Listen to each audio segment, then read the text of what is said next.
तो चलिए आज के लेक्चर में हम लोग जानेंगे स्टैंडर्ड डिविएशन क्या होता है। इससे पहले के लेक्चर में हमने देखा है कि क्वार्टाइल डिविएशन क्या है, और उससे पहले हम लोगों ने मीन, मीडियन और मोड को अच्छे तरीके से पढ़ चुके हैं। तो स्टैंडर्ड डिविएशन का डेफिनेशन है, standard deviation is the square root of variance. यानी स्टैंडर्ड डिविएशन क्या है कि स्क्वायर रूट, वेरिएंस का जो स्क्वायर रूट है उसी को स्टैंडर्ड डिविएशन कहते हैं।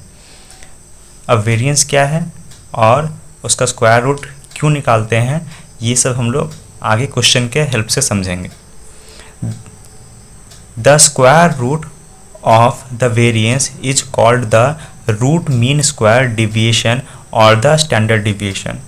ये उसी स्टेटमेंट का एलेबोरेशन है कि हम लोग का वेरिएंस का स्क्वायर रूट कहना है, या तो फिर हम लोग सब रूट मीन स्क्वायर डिविएशन। इसको क्यों रूट मीन स्क्वायर डिविएशन कहते हैं, ये भी हम लोग एग्जाम्पल से समझेंगे।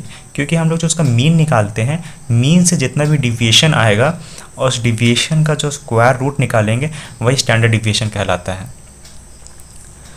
और इस स्टैंडर्ड डिविएशन को डिनोट किससे कहते हैं, SD से और सिग्मा से।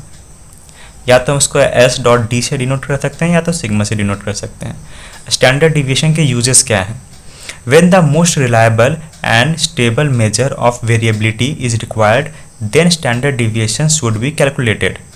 कहने का मतलब है कि जब हम लोग को सबसे ज़्यादा ही रिलायबल और स्टेबल मेजर चाहिए वेरिएबिलिटी का, तो हम लोग स्टैंडर्ड डिविएशन को निकालते हैं। When proportional effect of extreme scores is required, then standard deviation should be used। जब हम लोग को उसका प्रोपोर्शनल इफेक्ट चाहिए एक्सट्रीम स्कोर्स का, जब हम लोग को सबसे ज़्यादा एक्सट्रीम स्कोर्स का हम लोग को प्रोपोर्शनल इफेक्ट चाहिए, तब हम लोग स्टैंडर्ड डिविएशन का यूज़ करते हैं। तीसरा पॉइंट है when higher statistics example coefficient और correlation t test and other inferential statistics is required then SD should be used. कहने का मतलब है कि जब हम लोग को हायर स्टैटिस्टिक्स निकालना होता है जिसमें कि कोएफिशिएंट हो, कोरिलेशन हो, टेस्ट हो, या कोई और अदर स्टैटिस्टिक्स यूज़ करना हो, तो हम लोग स्टैंडर्ड डिविएशन का यूज़ करते हैं। तो calculation of standard deviation from ungroup data. तो हम लोग जानते हैं कि हम लोग को पहले ग्रुप डेटा पढ़ना होता है, अनग्रुप डेटा पढ़ना होता है और डिस्क्रीट डेटा पढ़ना होता है। तो सबसे पहले अनग्रुप डेटा पढ़ेंगे, उसके बाद ग्रुप डेटा पढ़ेंगे। और ग्रुप डेटा में हम लोग को दो मेथड आता है, शॉर्ट मेथड और लॉन्ग मेथड। तो हम लोग पहले क्वेश्चन को शॉर्ट मेथड से करेंगे, फिर लॉन्ग मेथड से करेंगे। तो स्टैंडर्ड डिविएशन को जानते हैं कि डिनोट करते हैं या SD से या तो फिर सिग्मा से। तो यहाँ पे लिखा हुआ है समेशन ऑफ D का स्क्वायर बाय n। इसका मतलब क्या है कि D is equal to deviation from mean. Mean से कितना ज़्यादा है या कितना कम है।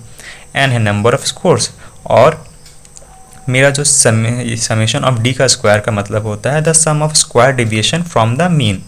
मतलब कि हम लोग को उसका स्क्वायर डिविएशन निकालना है मीन से। तो हम लोग का क्वेश्चन है कि find out the standard deviation of following scores obtain by 6 students in arithmetic test. हम लोग को इसमें स्टैंडर्ड डिविएशन निकालना है 6 स्टूडेंट्स का, जो कि अर्थमेटिक टेस्ट में उसका जो नंबर आया है। यानी कि एक बच्चा है जिसका 5 नंबर आया है, 2 बच्चों का 7 नंबर, 3 बच्चों का 9 नंबर, 4 बच्चे का 13 नंबर, 5 बच्चे का 11 और 6 बच्चे का 15 नंबर। यानी कि हम लोग का ऐसे ऐसे नंबर आया है स्टूडेंट 1 2 3 4 5 6 का। यानी कि स्टूडेंट 1 का 5 नंबर, स्टूडेंट 2 का 7 नंबर, 3 का 9, 4 का 13, 5 का 11 और जो स्टूडेंट 6 है वो 15 नंबर लाया है।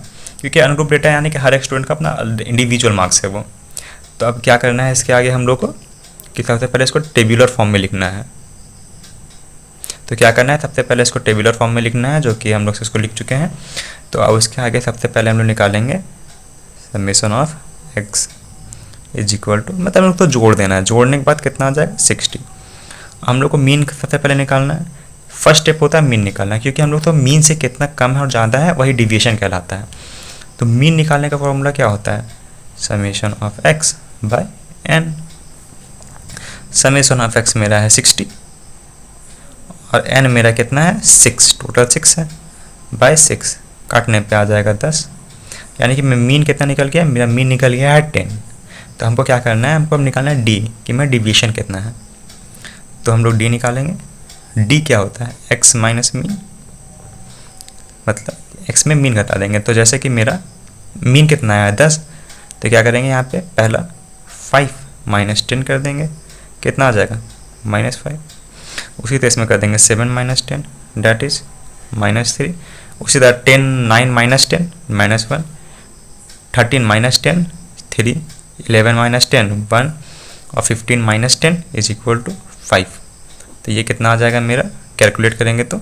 अच्छा, इसको कैलकुलेट करने से पहले हम लोग क्या क्या निकालना है, हमको निकालना है डी का स्क्वायर, यानी कि हम लोग को जो डिविएशन है इसका स्क्वायर। तो हम लोग जो डी निकाले, डिविएशन क्या है, अभी हम लोग जैसे पढ़े थे कि मीन से कितना ज़्यादा है, तो वही मीन में 10 आया था। तो मीन से क्या है, ये 5 कम है, ये 3 कम है, ये 1 कम है, ये 3 ज़्यादा है, 1 ज़्यादा है और 5 ज़्यादा है। तो ये निकल रहा है कि मीन से कितना कम या ज़्यादा है, इसीलिए इसको डिविएशन बोलते हैं। और डिविएशन का स्क्वायर निकालना है, इसका मतलब 5 का स्क्वायर 25, 3 का 9, 1 का 1, 3 का 9, 1 का 1, 5 का 25। अब इसको कैलकुलेट करेंगे तो ये मेरा निकलेगा समेशन ऑफ डी का square which is equal to 10 9 10 25 25 50 50 और 20 70 70। तो मेरा निकल गया यहाँ पे समेशन ऑफ डी 70। तो हमको मेरा फॉर्मूला क्या था, मेरा फॉर्मूला था डी, या डिनोट करते हैं एस डी और एस से भी, तो इसका मेरा फॉर्मूला था समेशन ऑफ डी का स्क्वायर बाय एन, ये पूरा अंडर रूट में इज इक्वल टू मेरा कितना आ जाएगा, सॉल्व करेंगे तो 70 बाय एन मेरा कितना है, एन है इसका 6 बाय अंडर रूट। इसको सॉल्व करेंगे तो आ जाएगा मेरा 11.66 अंडर रूट डिवाइड करने पे, और 11.66 अंडर रूट का निकालेंगे रूट वैल्यू, तो ये मेरा आ जाएगा 3.414, जो कि मेरा आंसर आ चुका है। लेकिन आंसर यहाँ ख़त्म नहीं होता है, इसके नीचे हम लिखेंगे where x is equal to m is equal, m तो पता ही है, d और सिग्मा d का स्क्वायर, जो कि हमने अभी बताया था कि d क्या है, डिविएशन है, n नंबर ऑफ स्कोर्स है, और summation of d square sum of square deviation from the mean है। तो यहाँ पे क्या लिख देंगे कि जो मेरा x है वो स्कोर्स है, d डिविएशन और sum of the number of scores है, डिविएशन ऑफ स्कोर्स। तो ये मेरा आंसर आ चुका है, और यहाँ को ये वेयर लिखना होता है क्योंकि इससे में ना स्टेप मार्किंग होता है, इसे मार्क्स कटते हैं अगर नहीं लिखते हैं। तो यहाँ तक समझ में आ गया होगा, ये काफ़ी इजी क्वेश्चन था। सिमिलर कंसेप्ट हम लोग यूज करेंगे calculation of standard deviation from group data में। हम लोग को इसमें भी सबसे पहले हम लोग इसको लॉन्ग मेथड से सॉल्व करने जा रहे हैं। तो लॉन्ग मेथड से सॉल्व करने के लिए सबसे पहला स्टेप इसमें वही है कि हम लोग एक्स फाइंड करेंगे। इसका क्वेश्चन बिल्कुल ऐसा ही आएगा, स्कोर लिखा होगा, फ्रीक्वेंसी लिखा होगा, हम लोग इसका एक्स निकालेंगे। तो एक्स निकालने का मतलब मिड वैल्यू क्या है उसका, सबसे पहले मिड वैल्यू निकालते हैं। तो मिड वैल्यू निकालने क्या करते हैं, इन लोग दोनों को जोड़ कर हाफ कर देंगे, 45 + 49/2।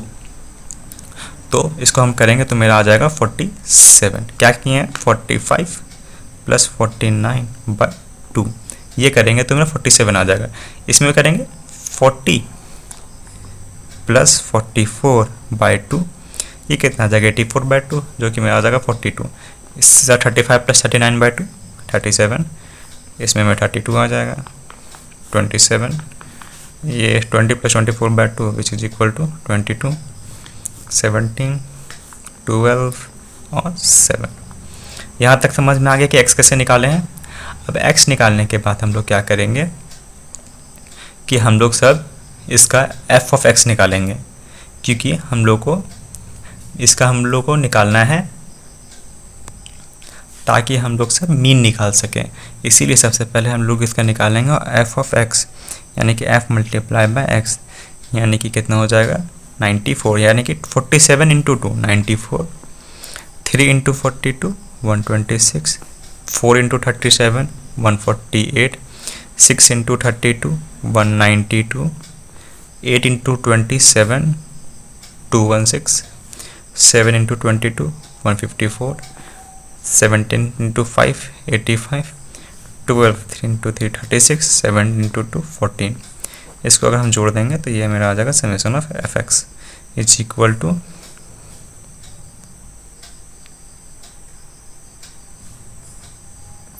5।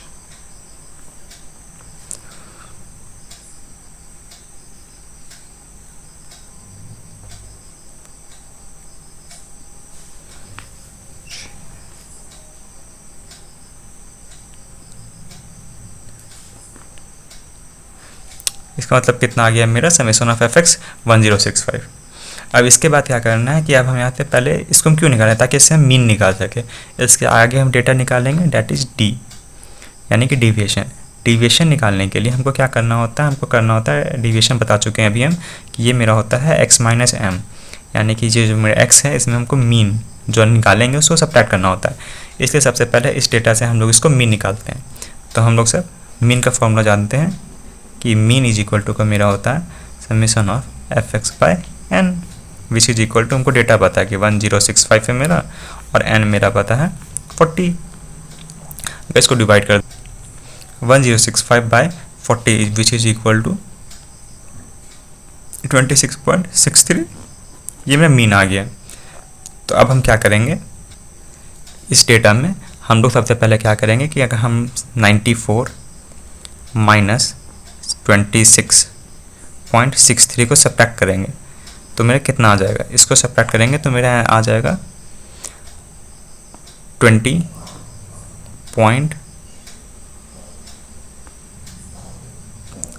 और 94 नहीं 47, सॉरी यहाँ पे 47 में अगर 26.63 को सब्ट्रैक्ट करेंगे तो मेरा आ जाएगा 20.37। उसी तरह इस क्वेश्चन में अगर हम 42 माइनस 26.63 करेंगे तो मेरा इसका आ जाएगा 15.37। सिमिलरली इसमें 37 में मीन को सब्ट्रैक्ट करेंगे तो मेरा आ जाएगा 10.37। 32 में सब्ट्रैक्ट करेंगे तो मेरा आ जाएगा 5.37। 27 में सब्ट्रैक्ट करेंगे तो मेरा आ जाएगा 0.37। इसमें आ जाएगा -4.63। 17 में सब्ट्रैक्ट करेंगे तो -9.63। 12 में सब्ट्रैक्ट करेंगे तो -14.63 और 7 में सब्ट्रैक्ट करेंगे तो -19.63। अब इसके आगे क्या करना है हम लोग को, कि हम लोग को क्या करना है, हम लोग को निकालना है f ऑफ d स्क्वायर। तो इसमें क्या है कि f ऑफ d स्क्वायर में हम लोग को f मल्टीप्लाई करना है और d इंटू डी, मतलब d को 2 बार, यानी कि इसका स्क्वायर लेंगे और इसमें f को मल्टीप्लाई करेंगे, यानी कि 20.37 into 20.37 multiply by 2 which is equal to 529.8738। तो क्या है कि अगर हम चाहें तो पहले हम डी स्क्वायर यहाँ निकाल सकते हैं, उसके बाद से एफ से मल्टीप्लाई कर सकते हैं, नहीं तो एफ इंटू डी स्क्वायर हम डायरेक्ट भी निकाल सकते हैं। तो अगला क्या करेंगे, 15.37 into 15.37 into 3 which is equal to 708.7107। और उसके बाद क्या है कि मेरा 10.37 into 10.37 into 4 which is equal to 430.1476। 5.37 into 5.37 into 6 which is equal to 173.0214। 0.37 into 0.37 into 8 which is equal to 1.0952। Similarly सबका डेटा कैलकुलेट कर लेंगे तो इसका कितना आ जाएगा 4.63 इंटू 4.63 डेटा प्लस में हो जाएगा into 7 which is equal to 150.0583। 9.63 into 9.63 into 5 which is equal to 463.6845। 14.63 into 14.63 into 3 which is equal to 642.1107। 19.63 into 19.63 into 2 which is equal to 770.6735। अब क्या करेंगे, हम निकालेंगे summation of F D square which is equal to, सबको add कर लेते हैं, सबको ऐड करने पे मेरा वैल्यू आया। तो चलिए सबको हम लोग ऐड कर लिए हैं सारे डेटा को, तो सारा वैल्यू मेरा आ गया 4169.3760। यहाँ पे हम लोग सारा कुछ जितना हम लोग को डेटा चाहिए हम लोग फाइंड कर चुके हैं। अब सीधा हम लोग को फार्मूला पे पुट करेंगे। स्टैंडर्ड डिविएशन का मेरा फार्मूला होता है summation of F D square by N which is equal to, ये मेरा वैल्यू है 4169.3760 बाय एन मेरा कितना है 40 by 40 under root which is equal to 104.2344 under root. ये इसका वैल्यू आ गया डिवाइड करने पे। अब 104.2344 का रूट का वैल्यू लिख देंगे जो कि है 10.209, जो कि आंसर आ चुका है। लेकिन यहाँ पे हम लोग सब इसको लिखने से पहले यहाँ पे लिखेंगे पहले where x is equal to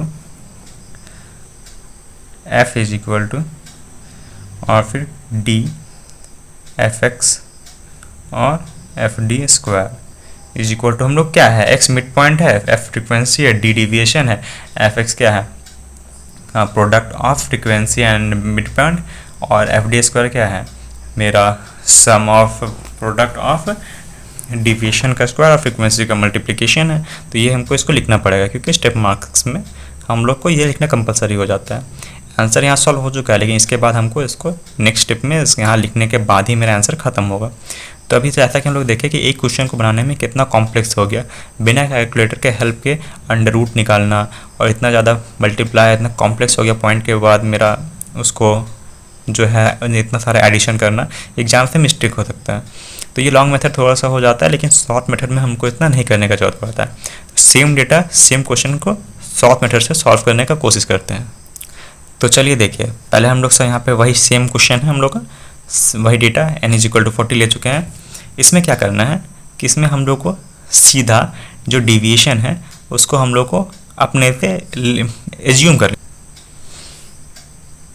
क्योंकि हमको इसमें मीन वगैरह निकालने का ज़रूरत नहीं है, हम सीधा सा मान लेते हैं। जैसे कि हम डिविएशन लेते हैं, सबसे ज़्यादा इसमें से हाईएस्ट फ्रिक्वेंसी किसका है, 8 का लग रहा है हमको, तो 8 का 0 ले लेते हैं। ऊपर नंबरिंग कर लेंगे 1 2 3 4 1 2 3 4। डेटा नीचे से ऊपर जा रहा है, असेंडिंग ऑर्डर में, तो नीचे माइनस जाएगा और 0 के बाद इधर प्लस जाएगा। हम लोग मीडियन में और क्वार्टाइल डिवीजन में बता चुके हैं हम लोग कैसे करते हैं, तो हमको लगता है कि यहाँ पे पॉजिटिव साइन नेगेटिव साइन कैसे आ रहा है, इसमें दिक्कत है। और अज्यूम मीन में भी हम लोग ये सब चीज़ को सॉल्व कर चुके हैं पहले से ही। तब हमको आगे डेटा क्या चाहिए, हमको चाहिए एफ ऑफ डी, और हमको चाहिए कि एफ ऑफ डी का स्क्वायर। हाँ, एफ ऑफ डी का स्क्वायर डायरेक्ट भी निकाल सकते हैं, लेकिन पहले मल्टीप्लाई कर लेते हैं। एफ ऑफ डी कितना हो जाएगा, 8, 3 इंटू 3 9, 4 2 जा 8, 6 1 जा 6, 0 -7, 5 इंटू 2 -10, -9, 4 2 जा 8 -8। यहाँ तक हो गया।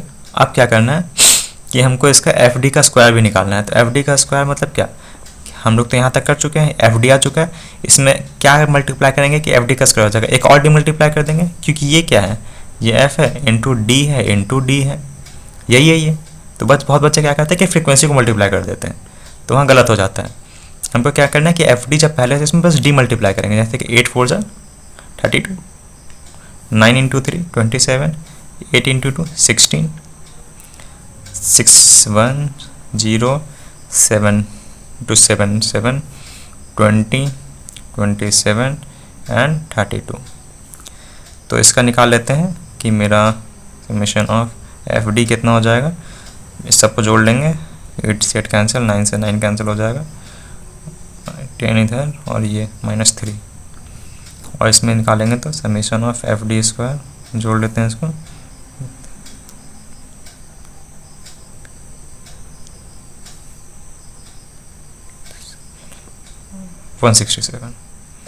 आ गया। तो इसमें क्या है कि इसका फॉर्मूला हम देखते हैं, शॉर्टकट जो स्टैंडर्ड डिवीजन का इसका फॉर्मूला अलग होता है। इसका फॉर्मूला क्या है, इसका फॉर्मूला हम लोग का I into under root summation of F D square by n minus summation of F d by n whole square, ये इसका फॉर्मूला है। शॉर्ट में हम निकालेंगे स्टैंडर्ड डिवीजन उसका। तो इसमें क्या देखें कि सारा डेटा था, फ्रीक्वेंसी दिया हुआ है, डिवीएशन में खुद 0 मान लिए जिसका फ्रीक्वेंसी हाईएस्ट है, नंबरिंग किए, एफ ऑफ डी निकाले, फिर एफ ऑफ डी का स्क्वायर निकाले, और यहाँ पे सारा वैल्यू मिल चुका है। हमको इसमें पुट करना है आई क्या है, आई क्लास इंटरवल है। आई कैसे निकलता है, इन लोग दोनों का वैल्यू को सब्ट्रैक्ट करके कि दो क्लासेस के बीच का डिफरेंस कितना है, 10 - 5 which is equal to 5, 10 - 5 which is equal to 5। ये मेरा क्या हो गया, ये मेरा आई हो गया। तो आई हम लोग निकाल चुके हैं। अब क्या दिक्कत क्या आता है, बहुत बच्चे क्या करते हैं कि 5 - 4 9 कर देंगे इसमें से, जो कि 4 आ जाएगा, गलत है। हम लोग क्या करना है कि हमको इसको इस डेटा में 45 - 40, 40 - 35, 35 - 30 ऐसे हमको निकालना है, ना कि ऐसे निकालना है क्लास इंटरवल में। यहाँ पे मिस्टेक हो जाता है। तो हमको सारा वैल्यू मिल चुका है मेरा। तो आई कितना आया मेरा, 5 आ गया है। अंडर रूट कर लेते हैं। Summation of F D square कितना है, 167। एन कितना है, 40। माइनस करते हैं, ये इसका मेरा होल स्क्वायर है, इसलिए क्या लिखेंगे, एफ डी कितना है, -3 बाय एन कितना है, 40। इसका हम होल स्क्वायर कर देते हैं। अब इसका वैल्यू निकालते हैं, 5 अंडर रूट। तो ये मेरा 167 बाई 40 ही रह जाएगा, क्योंकि मैं माइनस, ये मेरा हो जाएगा 1600 बाय 9। इसको हम मल्टीप्लाई कर दिए हैं। अब क्या करते हैं, हम इसको डिवाइड कर देते हैं। That is 5 into multiply by 167 by 40 which is equal to 4.1750, और 9 को अगर 1600 से डिवाइड करेंगे तो 0.0056 आएगा। अब इसको हम इससे सब्ट्रैक्ट कर देंगे तो मेरा आ जाएगा 5 इंटू अंडर रूट ऑफ 4.1694। अब क्या करेंगे, इसका अंडर रूट हम खोलेंगे तो मेरा कितना आ जाएगा, इसका अंडर रूट स्क्वायर रूट निकालेंगे मतलब, तो 5 इंटू 2.0419, 5 इसे मल्टीप्लाई कर देंगे तो मेरा आ जाएगा इसका 10.209 विच इज आंसर।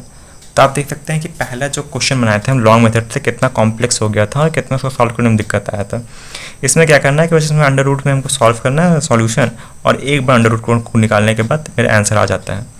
जहाँ पे यहाँ पे आंसर आ चुका है, लेकिन इसके बाद ही हमको क्या लिखना है, आपको लिखना होगा वेयर डी क्या है मेरा, डिविएशन, एफ ऑफ डी क्या है, फ्रीक्वेंसी इंटू डिविएशन, और एफ डी का स्क्वायर क्या है, इज इक्वल टू, बस इतना ही लिखना होगा। मेरा आंसर आ चुका है सब।